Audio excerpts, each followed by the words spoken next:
Hello friends, this is Prashant from Liability Odyssey. Please like and share these videos and subscribe to the channel. This gives me support to work on such content. As you know, it takes a lot of effort and time to put together something like that.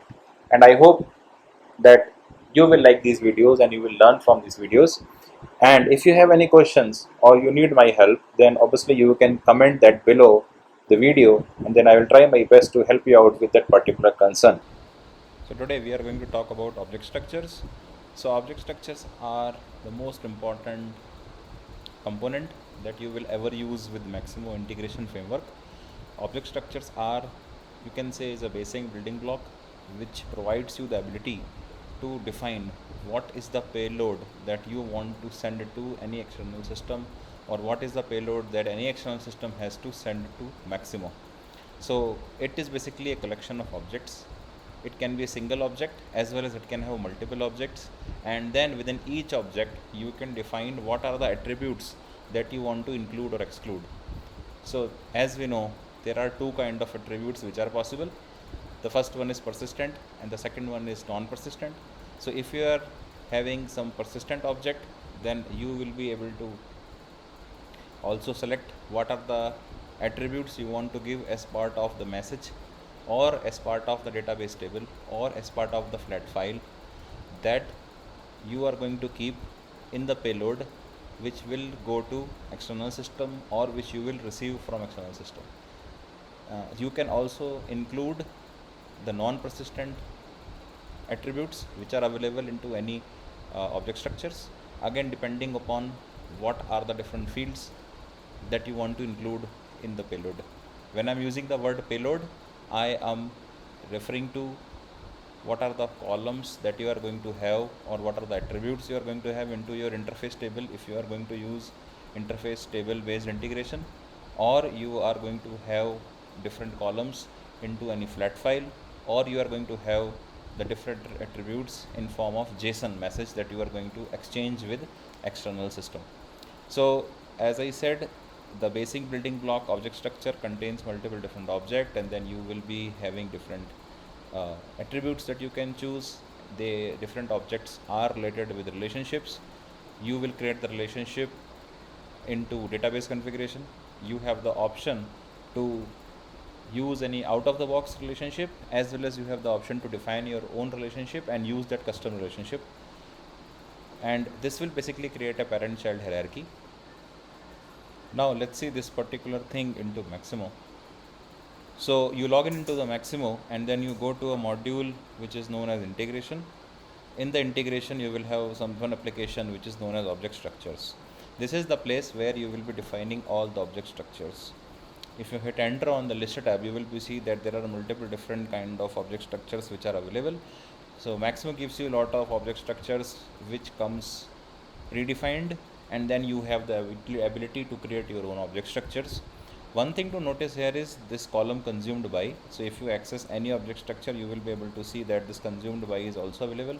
And if I open the consumed by, you will notice that there are multiple different options are available. The primary object structures that we should be identifying before we use it will be defined by the consumed by. So what is this consumed by? Basically this tells you that this particular object structure is used for which particular service. So the object structure is not only a basic building block that you can use for MIF, but it also plays a very important role with migration manager, as well as it plays a very important role if you want to do some kind of ad hoc reporting into Maximo. So if you will see any object structure where the consumed by is migration manager, which means that this particular object structure is used for migration manager, which will basically generate the package. You will be able to export the package from one Maximo instance, and you will be able to import the package into another Maximo instance. If you see that it is by integration, then this can be used for any kind of integration, whether it is REST API, whether it is web services, whether it is any other kind of integration, flat file creation, interface table creation. You will be able to see that that will be the value selected will be integration.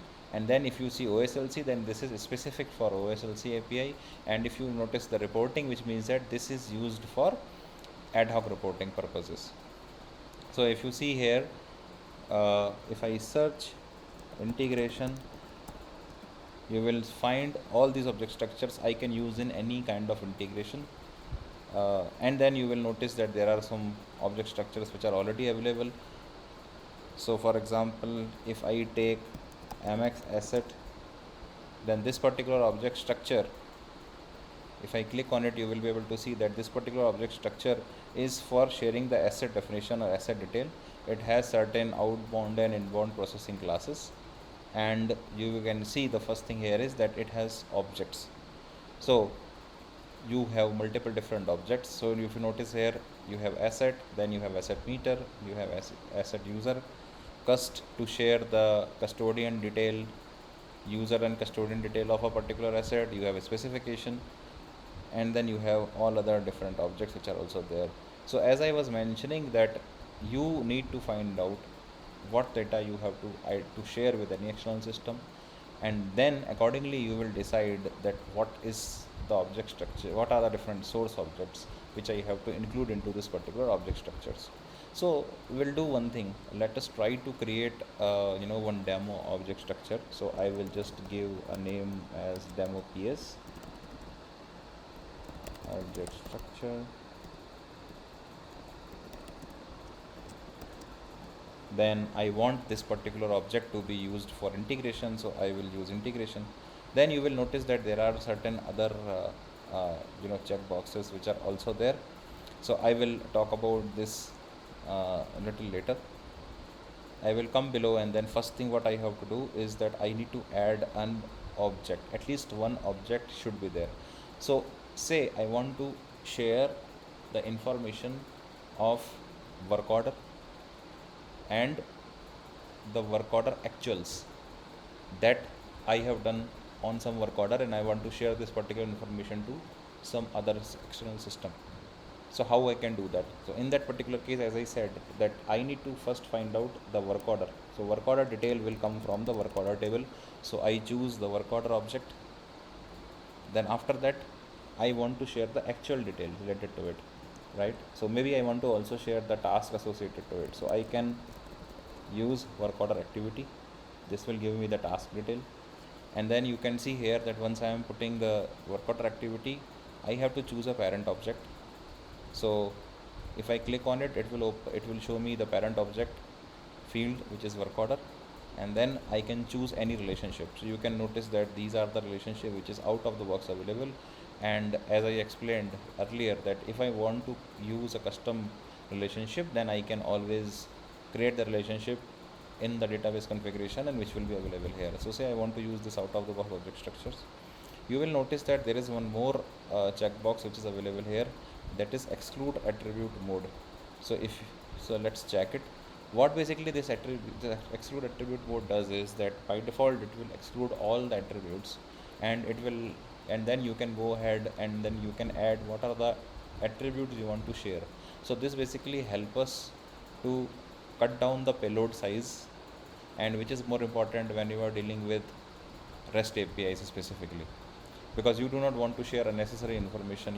Even if you are doing database table based integration, you do not want unnecessary columns to be created and waste the database space, right? So we will check this. This is one of the best practice, that you should always go with exclude attribute mode, and then you go and then you select what are the different attribute you want to share. Then as I said, that as per my requirement, I also want to share the actual information. So say I want to share the labor entries associated to it. So I will choose lab trans, and then I will choose the work order as a parent object, and then it will show me what are the different out of the box relationships are there. Here also I will choose the exclude attribute mode. Say I also want to share the items used, so that will go to Matthews trans, and then I will choose work order, and then I can choose the required relationship. Say I want to choose this relationship. Okay, so this relationship is only for things which are not tool. So I can use this particular relationship, and then I will save this. So once I will save, you can see the object structure has been saved. Now one more thing to notice here is that there are certain other the checkboxes which are there. One of the important checkbox that you have is support flat structure. So what this particular checkbox means, this particular checkbox is for uh, uh, flat file or database table, interface table based integration.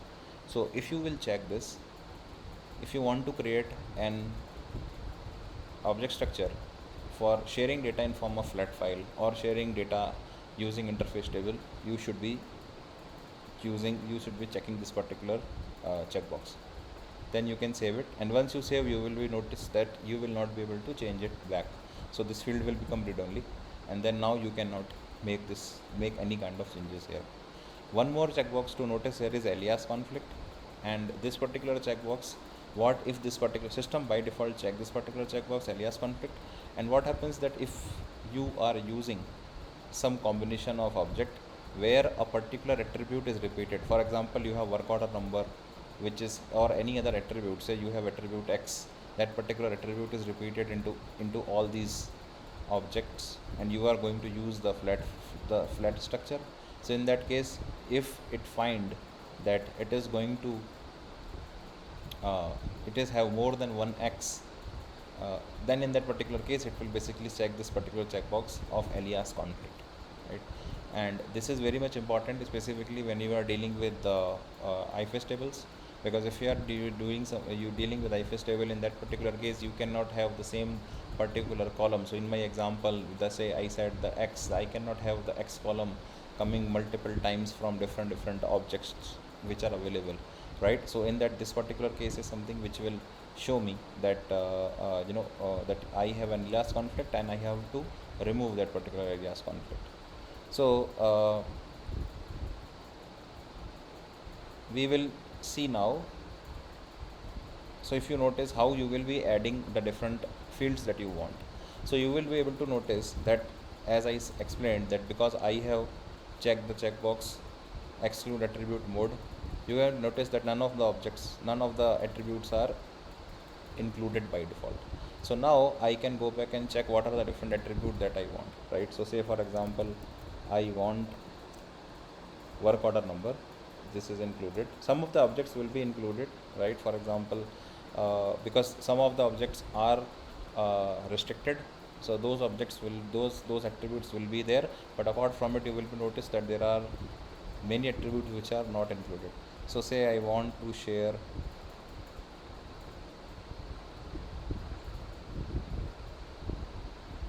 so you can navigate like this and you can define what are the different attributes that you want to say. So say for example I want to send the location. Earlier I had seen that I want to send the asset number. I also want to send the description of a work order. I want to send the asset number.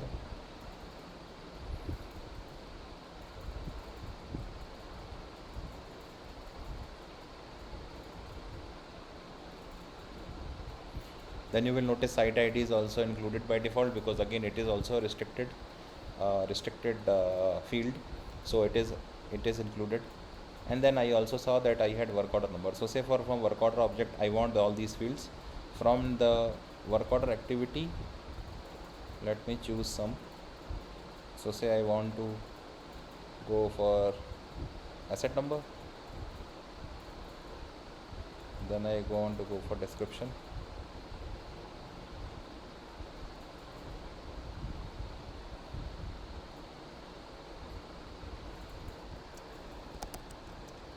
Then maybe check if there are some non-persistent attributes are there which we would like to add.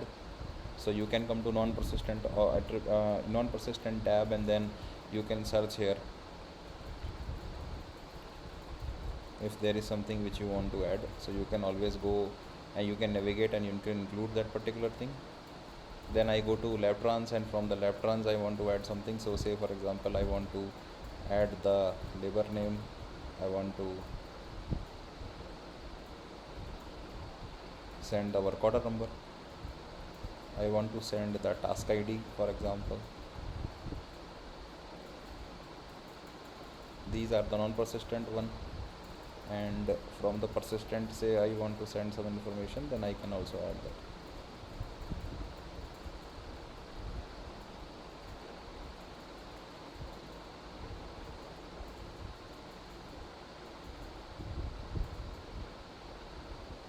Okay, say I want to send the regular hours, and then I also want to send some information from my two strands.